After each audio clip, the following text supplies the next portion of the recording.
ኢዛናና እኑን ሲጨፍሩ እጅ ከፍንጅ ያዘቻቸው። ያየችውን ማመን ነበር ያቃታት። በልደቴ ቀን ሰፕራይዝ ያደርገኛል ወይስ መልካም ልደት እንኳን ደስ ሳይመኝልኝ ቀረ? ይሄ ሁሉ የተፈጠረው በእኑ ምክንያት ነው። እኑ ባትመጣ ኖሮ ልደቴን ፈጽሞ ሊረሳው አይችልም። ስለዚህ እኑ ስለመጣች ነው እያለች ለሀረግ ስሞታዋን ስታቀርብ፣ ነገር ግን ወደ ሀረግ ቤት ስታቀና እልም ያለ በፍቅር የተሞላ አበባና ወይን የተቀመጠበት ብቻቸውን ሲጨፍሩ ታገኛቸዋለች። ያየችውን ማመን ያቃታት ትንሿ ምን እንደምታረግ ግራ ገብቷታል። አሰላሙ አለይኩም ወረህመቱላሂ ወበረካቱ።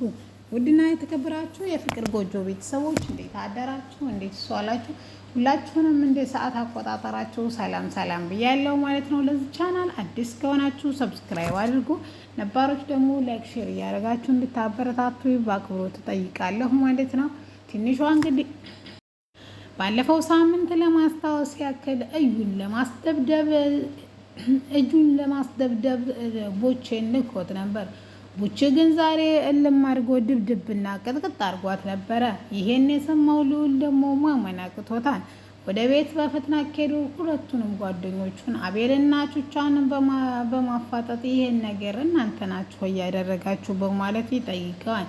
ከዚህ በፊት ለእንትና ነግሮ ስለነበረ እኛ ምንም አናቅም ብለው ቢሸመጥቱም፣ ነገር ግን ሁኔታው ያናደደው አቤል አዎ እኔ ነኝ ያረኩት፣ ስለዚህ የዚህን ያህል ደደብና እውር ትሆናለህ ብዬ አላቅም፣ እኔ ነኝ ያስደበደብኳት፣ ለእሷ መደብደብ ብቻ ሳይሆን ሞት የሚያሻታን በማለት ልዑልን በንዴት ይናገረዋል።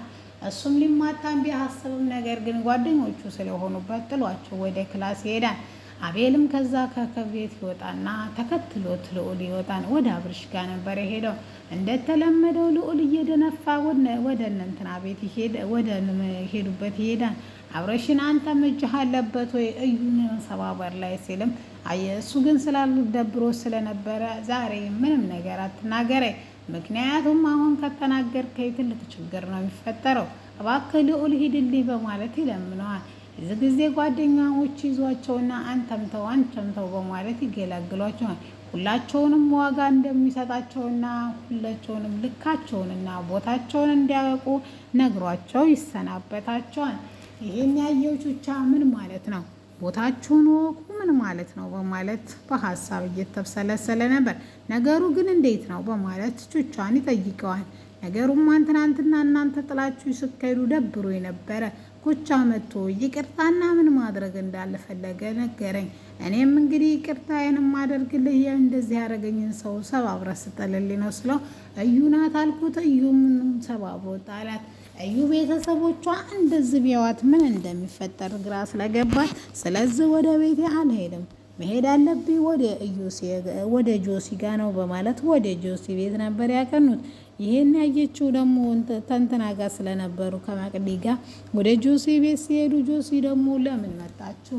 ምንስ ልታረጉ ነው የመጣችሁት? በማለት በጥያቄ አፈጥጣቸዋን። ተሰባብራለች። አታያትም ትለዋለች። እሷም የሆነ ነገር እንዲያረጉላትና እጇን በጣም እያመማት እንዲሆን ትነግራቸዋለች። ፍቅር ደግሞ አብራቸው ነበረ። ነገሩ ሁሉ የፌስ ስለመሰላት የራሳቸው ጉዳይ በማለት በንዴትና በብስጭት ከዛ ቤት ትወጣለች። ጆሲ ግን የኔ ቤት እኮ ሐኪም ቤት አይደለም ለምንድነው የማትወጥልኝ ቢልም ነገር ግን ልጅቷ በጣም እንደዛ ስጮህ ስላሳዘነችው ሊያሻት ይስማማል።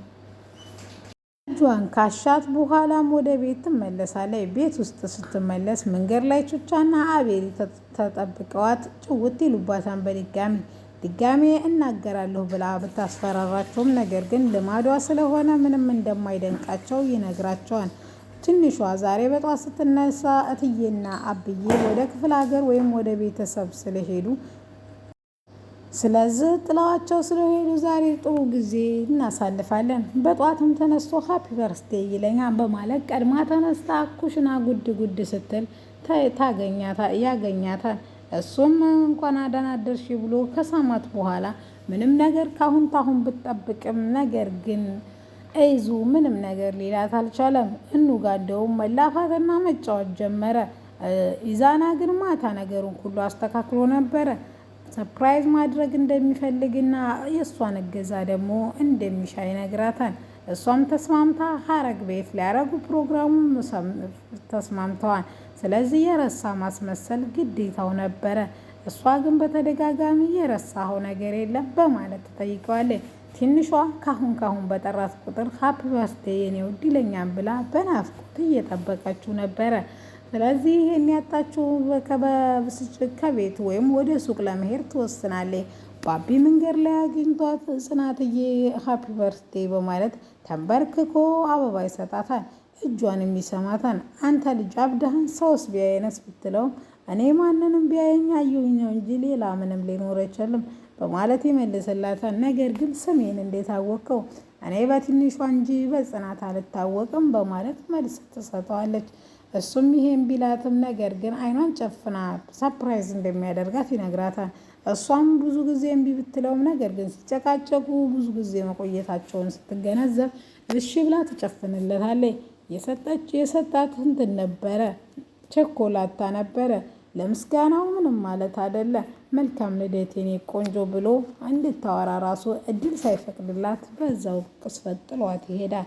ይህን ያየችው ተቀብላ ወደ ቤት ስትሄድ ሀረግ የማን ነው አበባ የሰጠች ስትላት የነ ኢዙ ጓደኛ ነው ወይም የነ ቹቻ ጓደኛ ነው ትላታለች። ይሄን ያየው ደግሞ ይቆጣሻል። ይሄን ሳይ ለምን ይዘሽ መጣ ስትለ እሱ ጭራሽ ልደቴን ረስቶታል፣ አስታውሶ ደግሞ ለሰጠኝ ደግሞ ሊቆጣ ነው በማለት ትንሿ ትበሳጫለች። ለማንኛውም አትበሳጭ፣ አትረጋጊ፣ ገና ነው እኮ ሰዓት በማለት እስቲው ሰዓቱ ሄደ እኮ ካሁን ይለኛል እያልኩ በማለት ትንሿ ሞቅ አድርጋ ትናገራለች። ቤቱ ድብር ብሏታል። እነሱም ጭራሽ የሉም፣ ወደ ሱቅ ወጥተዋል። ከእሷ ጋር ይዝናና፣ እኔ ልደቴ ሆነው ሀፒ በርዝዴይ ለማለት ጊዜም የለው፣ እኔ ማን አላስታውሰውም፣ የራሱ ጉዳይ ነው በማለት እየተበሳጨች እያለ ዛሬ ግን ጆሲ ለእንትና ለቡቻ ብሩ እንዲሰጠው ወስኖ ያለውን ነገር ሰጥቶ ሁለተኛ አጠገቡ እንደማይደርስ ቃል ገብቶለት ጆሲ ይለያየዋል። ኩቻ ግን ድጋሜ በመልካም ስራ ወይም በሌላ ስራ ከፍ ባለ ስራ ወይም ከፍ ባለው ክፍያ እንደሚገናኙ ይጠይቀዋል። እሱ ግን ድጋሜ አይንህም ማየት አልፈልግም ብሎ መቅዲን ሊያገኛት ይሄዳል። መቅዲ ኩቻ ስትለው ኩቻ ዛሬ ብር ሰጠችው፣ ድጋሜ ላንገናኝ ተማምለን ተለያይተናል። እሱን ካልንዝ ምንድን ነው የምንሰራው? እኔ እኮ እሱ ስላለ ነው። አሁን አንተ ደግሞ አለሁ ብለህ ታወራለህ። አንተ እኮ ማለት የሆነ ነገር ቢፈጠር ራሱን ልታድነኝ አትችልም። እስቲ ራስን ተመልከተው፣ ተሰባብረሃን እኮ በማለት ጆሲን ትነግረዋለች። አሁንም በድጋሚ ብዬ የምነግርህ እሱን አስወጥተን እንስራ ቢላትም በድጋሚ የምነግርህ ነገር እሱን ትተን ልንሰራ አንችልም ብላው ጥላው ትሄዳለች። እዩን ነበር ያገኘቻት። እዩ እንግዲህ ድጋሜ ተናዳ ድጋሜ ዋጋ እንደምትሰጣቸውና መዘጋጀት እንዳለባት ለሌላ በቀል ታበስራታለች። እኔም ሴጣን ነኝ እላለሁ፣ ነገር ግን የሴጣንም ሴጣን ለካለሁ በማለት መልስ ትሰጣታለች። ዝም ብላ እንግዲህ ሁሉም ወደ ቦታ ሄደ። ኢዮሲ ዛሬ ልደቷ የሆነው የትንሿን የት አግኝቷት ሀፒ በርዝዴይ ማለት እንዳለበት ግራ ገብቶታል። ይህን እድል ቢገጥመውና ሀፒ በርዝዴይ ብላት ደስታው ነበረ። ዝግጅቱን እያዘጋጁ እያለ አንቺ እንግዲህ ትንሿ ወደዚህ እንዳትመጣ አዘናጊልን በማለት እንድታዘናጋለት ትንሿን ወደ ቤት ወይም ትንሿ ወዳለችበት ቤት ሀረግን ይልካታን ይዛና እያወሩ እያለ በፍጥነት አንድ ስልክ ይደወልላታ መሄድ እንዳለባት ትነግራታለች። ነገር ግን ወደ በረንዳ እንዳትወጪ፣ ከቤት እንዳትወጪ እዚሁ ቁጭ በይ ብላት አስጠንቅቃት ትንሿን ሀረግ ትሄዳለች። ኢዛና ሱቅ በወጡበት ጊዜ እና ቤላን ወይም ነጩቻን አግኝቶ ሀፒ በርዝዴይ እንዲሏት ትንሿን ማታ እንድትጠሩ ወይም ማታ እንድትጋበዙ ይነግራቸዋል። ስለዚህ ልዑልን ሄዶ ቹቻ ከነገረው በኋላ ወደ ነቹቻ ቤት ወይም ነቹቻ ወደ ኢዛና ቤት ያቀናሉ። ትንሽ የሚያለች ቢሆን ጊፍት ገዝተው ነበረ ውዶችዬ። ያንን ከተደረገ በኋላ ለምንድን ነው ትንሿ ወደ በረንዳ እንዳትወጪ ያለች? ለነገሩ ወደ በረንዳ እንጂ ወደ እኔ ቤት እንዳትወጪ አላለችኝም ብላ ወደ ቤቷ ስኬድ እንግዲህ እያየችው ማመን ያቃታት እየጨፈሩ ነበረ።